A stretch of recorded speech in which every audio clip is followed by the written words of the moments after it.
Hello and welcome to Cinema of Blood, and welcome to 50 years of horror movies. Today I'm going to be talking about 5 movies from the year 1982.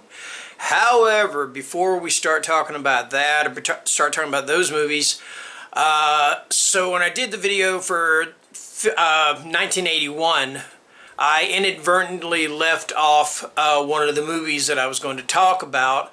I don't have the information here with me, but I'm going to do my best to give a brief synopsis or talk a little bit about it. The movie is a TV movie, and it is Dark Night of the Scarecrow. Okay, so this was directed by Frank DiFelitta, who wrote Audrey Rose and The Entity and Golgotha Falls. And it stars Larry Drake. If you remember, Larry Drake was the villain in Darkman, or one of the villains in Darkman. He also played on LA Law. He was the mentally challenged orderly on LA Law. And in this, he plays a man named Bubba. Now, this takes place in like the South, and he plays this fella named Bubba. And Bubba is also he's mentally challenged also, and he gets accused of a crime that he did not commit. And this vigilante mob, they lynch him. All right. So after he's lynched, after he's killed, he these strange murders or strange deaths start to occur, which leads you to believe that he's come back from the dead to get revenge on the people that wrongfully took his life. All right, I know that's not the best description. Like I said, I don't have my information with me, but I didn't like leaving it off. I try to do 5 movies per, and so I just want to make up for that for the 1981 section, or 1981 video. All right. Okay, now let's go ahead and get underway with the movies from 1982. Once again, I have actually seen all the movies on this list. Okay, so let's start off with Basket Case. And this is written and directed by Frank Henenlotter, and it stars Kevin Van Hentenryck. I think I'm pronouncing his name right. Hentenryck, yes. All right, so what this is about is Van Hentenryck, he plays this character who has this conjoined twin, all right?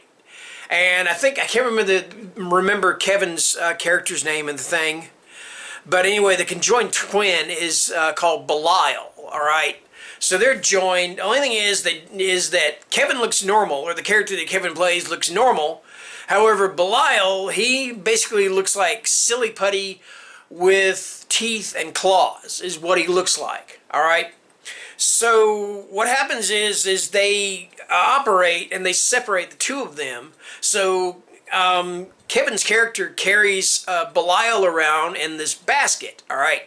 Now, he's pissed. He's pissed off because they're brothers. They get along. He didn't want them to separate. He didn't want to be separated from his brother, so he's pissed off. And Belial is even more pissed off. In fact, the tagline for this says something like, "The tenant in room 7 is very small, very something, and very mad." I can't remember the whole thing.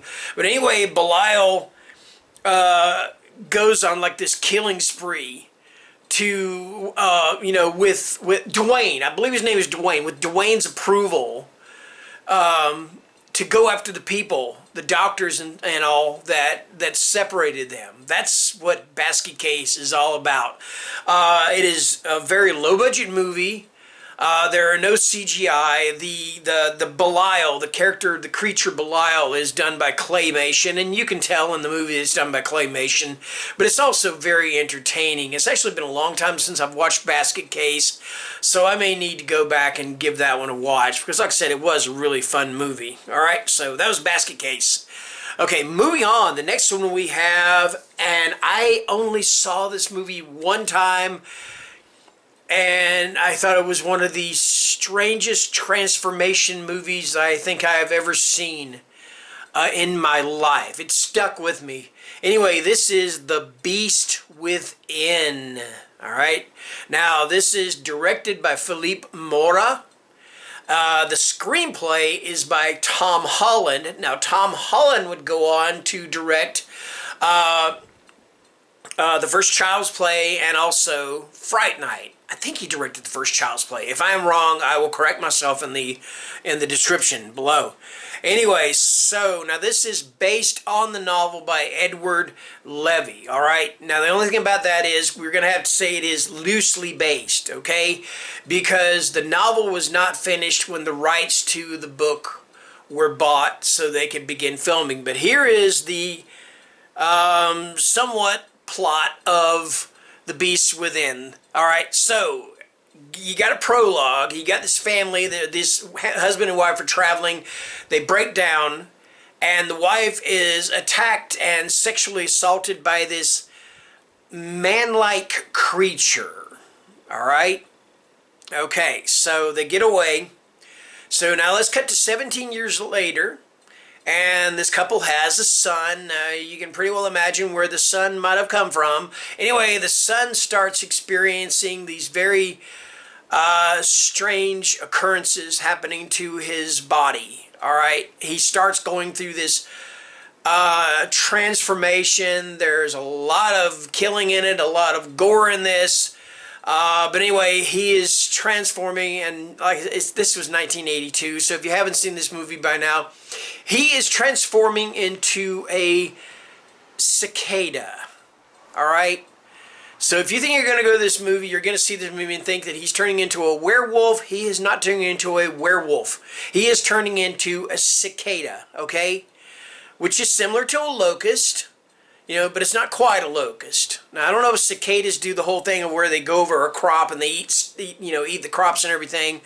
But I'm just thinking to myself, I thought, what if this character, this kid, turns into this cicada, and he flies away to be with all the other cicadas, and like every 17 years, he sends a note to his mom and dad saying, hey, we're going to be in the area. You might want to protect your crops or whatever.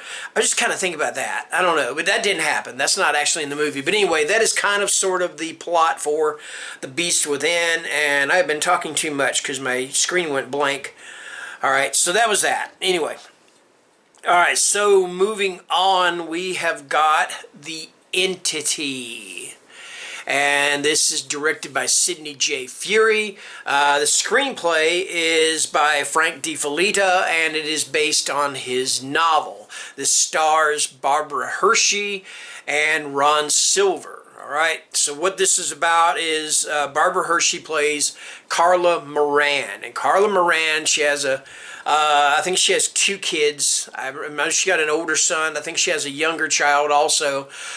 But at night, she is visited by this unseen demonic force that, for all intents and purposes, it sexually assaults her. All right? And she is at her wit's end as to what to do about this thing, this unseen thing that is doing these horrible things to her. All right? So she goes to like this clinic and they do experiments on her, and they try to figure out how to beat this thing. And I'm not going to spoil it, but at the end of it, there is a scene at the end of it that when it happened, it just chilled me to the bone. And I'll just say this much: it is when she returns from the clinic, she thinks this thing is beat, and that's all I'm going to say. All right?